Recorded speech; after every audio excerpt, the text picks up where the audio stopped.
Welcome back to my devlog mini-series, where I cover the rules and thought processes behind the Genshin Impact Tabletop RPG. I'm going to continue this series by taking a deeper look at certain mechanics from this adaptation, and explain why I made the changes that I did. Last time we briefly covered combat. Closely related to this topic is the elemental reaction system. For those of you familiar with the actual game, Genshin Impact, you should know how integral the elements and their associated reactions are to its combat.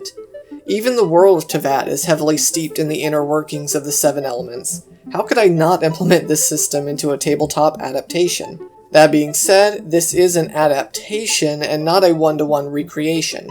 After all, what's the point of recreating it when the original is already freely available? As a tabletop, my Genshin RPG is fundamentally a turn-based tactical game, not unlike Final Fantasy Tactics, Disgaea, or even similar tabletops like D&D. This means that every mechanic needs to be viewed from a more strategic point of view, rather than a real-time action point of view. This isn't to say that split-second decisions and strategies aren't to be utilized in the real game of Genshin Impact. It's just that the decisions that players make are a bit different in a tabletop setting. Let's quickly recap the elemental reaction system in its original state first. Then I'll go over my version and why I made certain changes. As you know, Teyvat is governed by 7 elements: Anemo, Geo, Dendro, Pyro, Cryo, Electro, and Hydro.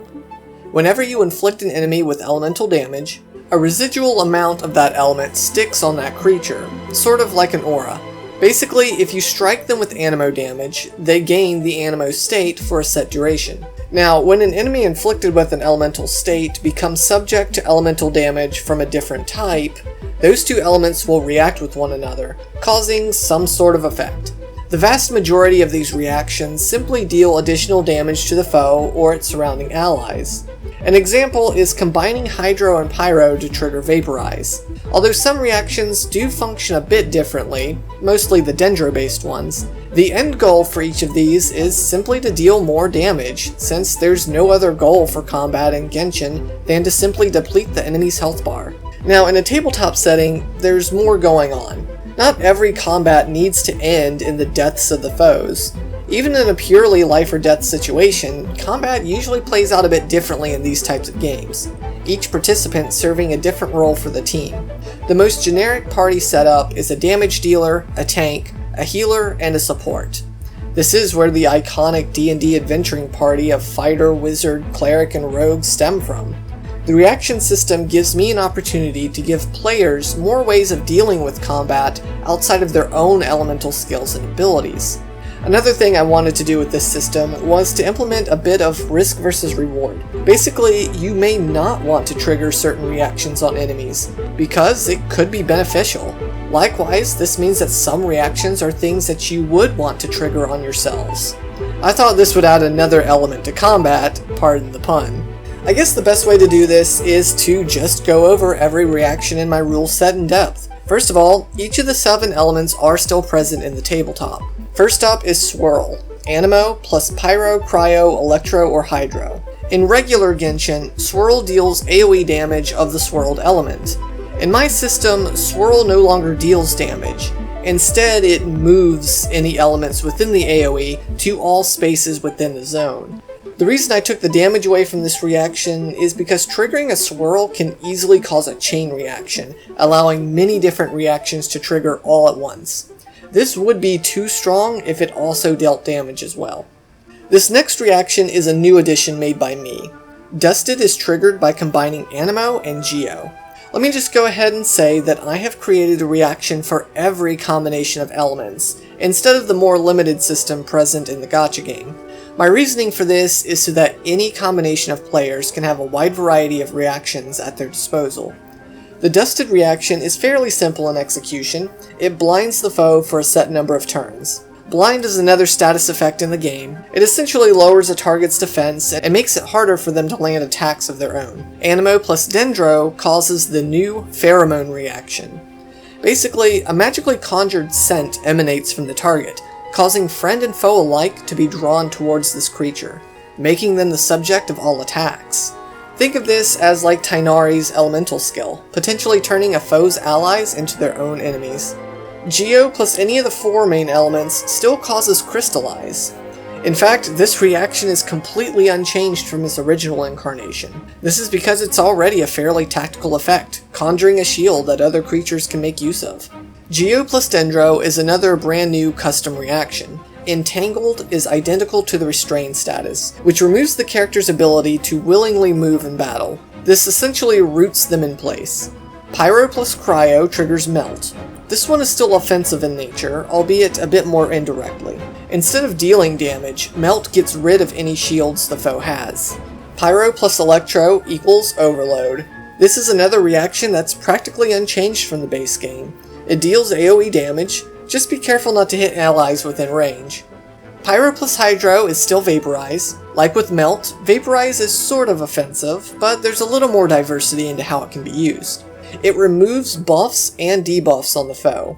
This one can be used on a party member to help expel any nasty effects the foes have placed on them.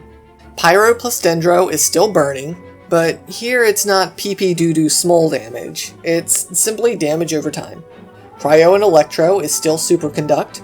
This one is similar to its counterpart, but placing a debuff on this foe reduces their defense for a number of rounds. The only real change here is that it affects the target's overall defense and not just physical defense. Cryo and Hydro still freezes enemies, and it functions identically to the base game. This is a very strong effect, literally stopping an opponent from making any actions at all until it wears off. Thus, it scales off of only half the triggering creature's EM instead of the full amount, like most reactions in this game. Cryo and Dendro is another new reaction. I always found it a bit strange that Cryo can't react with Dendro at all in the original game. In my tabletop, Preserved is the opposite to Vaporize, extending the duration of any buffs and debuffs on the target. Electro and Hydro puts the foe under the duration of Electro-charged. This is sort of like Burning plus Overload, in that it is AoE damage over time, but it is a bit more restrictive since other foes must also be wet in order to be affected.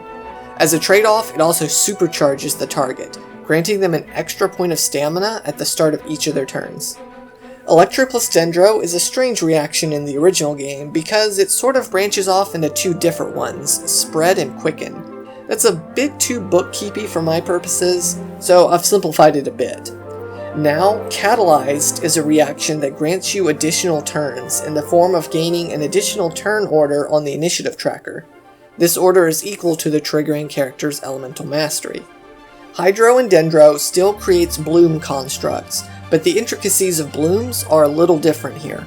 By themselves, blooms will explode after a brief duration, dealing Dendro damage.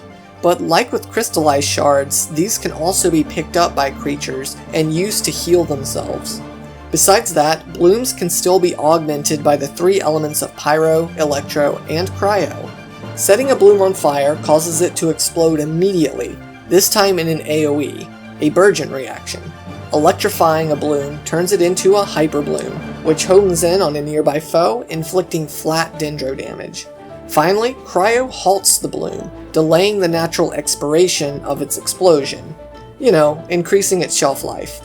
This mirrors what my Cryo plus Dendro reaction does. Well, that should be all of them. So what do you all think about these changes? Do you think it's worth it for you to build a character designed to take advantage of elemental reactions in this new system? Let me know what you think in the comments below. And as always, have a blessed day, and I'll see you in the next one.